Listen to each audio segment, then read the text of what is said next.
presentamos El Reino de Dios con el Dr. Belsasar Núñez.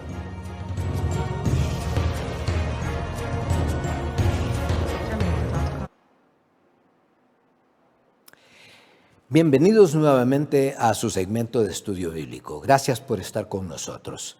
En esta ocasión y por segunda vez o ampliando el tema que tratamos en una presentación anterior, queremos presentar nuevamente un segundo aspecto de la iglesia al final de los tiempos.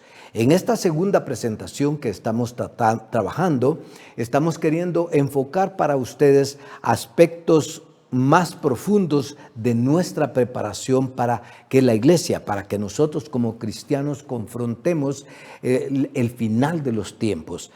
En la locución pasada, y como lo vamos a repetir varias veces aquí, hablábamos de que esto pertenece a la teología del fin de los tiempos o de las últimas cosas, a las doctrinas de las últimas cosas. Hay que entender que muchas de las doctrinas que encontramos en la palabra de Dios acerca de las últimas cosas, muchas veces no las entendemos en todos sus detalles, pero sí entendemos aquellas que son las más claras y las de tipo muy general. Por ejemplo, la doctrina de la segunda venida, la doctrina del arrebatamiento de la iglesia, la doctrina del juicio, la doctrina de la retribución de los cristianos. Todas estas son doctrinas bien claras en la Biblia y que se predican y enseñan en la iglesia.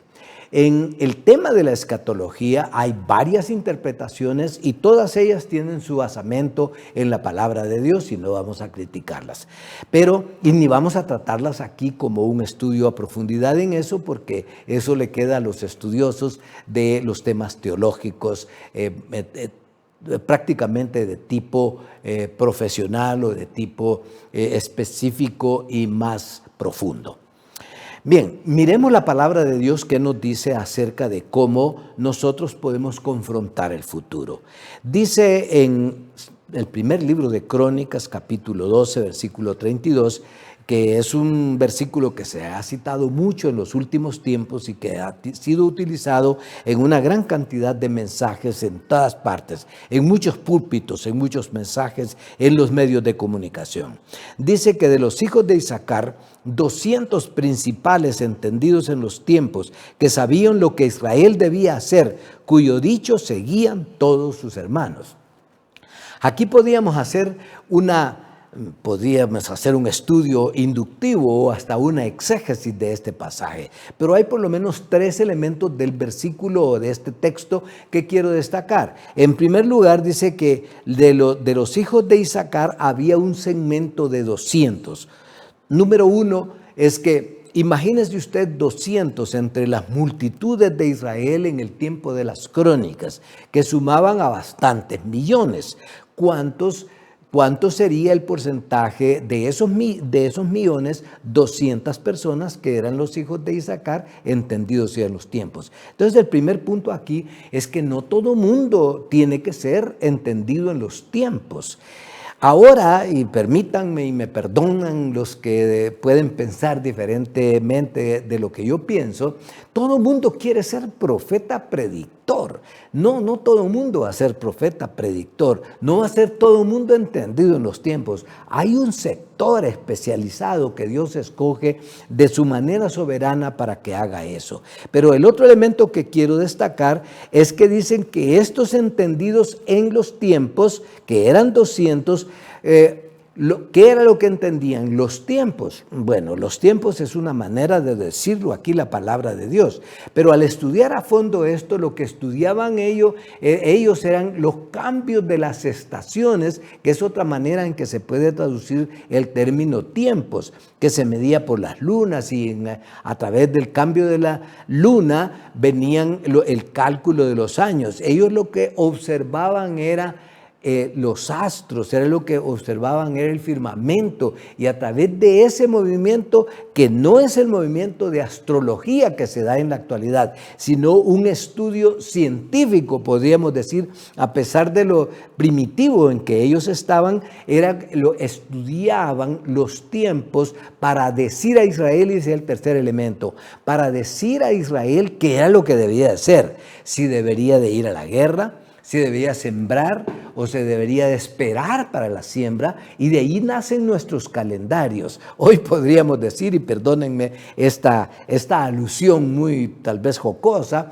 eran nuestros calendario Bristol o almanaque Bristol de aquellos tiempos para nosotros. Entonces, lo que podemos deducir entonces es que a través de ello examinaban la misión que les tocaba hacer, que era decir a Israel, a sus líderes, qué es lo que debían hacer. Bueno, la iglesia entonces tiene que examinar los tiempos para ver qué es lo que tiene que hacer. Veamos este otro texto saltando desde Crónicas hasta el Apocalipsis. En el capítulo 6 de Apocalipsis dice esto: vi cuando el Cordero abrió uno de los sellos y oía uno de los 4 seres vivientes decir, con voz de trueno, ven y mira, y miré, y he aquí un caballo blanco, y el que lo montaba tenía arco, y le fue dada una corona, y salió venciendo y para vencer. Y dice también que el segundo sello fue abierto cuando el ser viviente le dijo, ven y mira, y salió otro caballo bermejo, y el que lo montaba se le dio poder de quitar la vida de la tierra y quitar la paz. Hasta ahí voy a leer, pero aquí quiero hacer dos énfasis que quiero tomar de este pasaje bíblico. Número uno es que la Biblia nos llama a mirar. Vea cómo el ángel que está indicando a San Juan, el que escribe el Apocalipsis, a mirar. Pregunto, ¿cuántos de nosotros estamos abriendo nuestros ojos y poniéndonos nuevos lentes para mirar lo que está sucediendo alrededor nuestro? Miramos la destrucción a través de la búsqueda del dinero fácil, de la minería, del petróleo, de la droga, etc. Y tenemos que quedarnos impávidos, tenemos no solamente que predicar hacia el final de los tiempos, sino que hacer algo para la transformación. Tenemos que mirar con ojo crítico, porque aquí permítanme una interpretación que no es tan popular tal vez de este pasaje de la Biblia.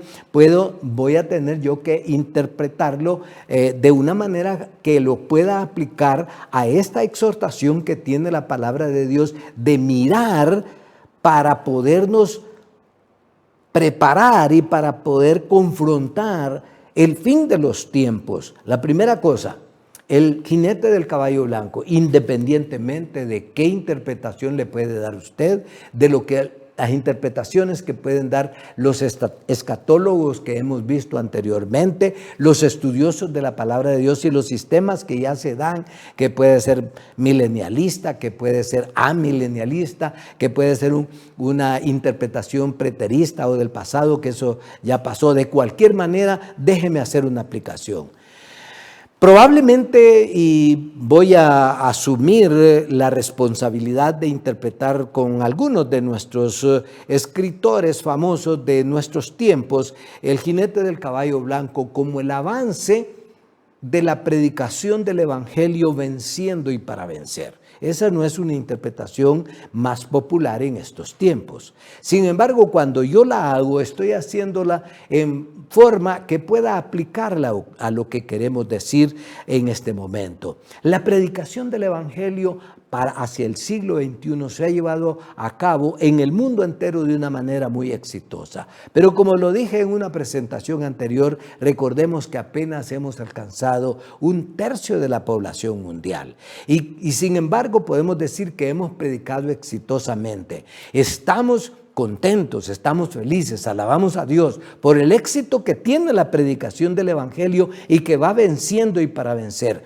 Pero en medio de esta predicación, en medio de este devenir, de este avance, encontramos guerras, como lo dice la apertura del siguiente sello, que es el segundo caballo, y luego la apertura del tercer caballo y la apertura del cuarto caballo, que son los 4 caballos principales, que son los 4 caballos que aparecen aquí en este texto. Viene la guerra, las enfermedades, o sea, las pestilencias. Ya pasamos una pandemia a la cual no puedo enseñar mucho. Estamos viendo eso, que la iglesia tiene que trabajar para poder ministrar, para poder ser presencia del reino de Dios en la actualidad de situaciones que se nos están dando, a fin de que podamos ser relevantes para la actualidad. Entonces tenemos que abandonar mucha especulación de que cuándo será el rapto, de que cuándo empieza la gran tribulación,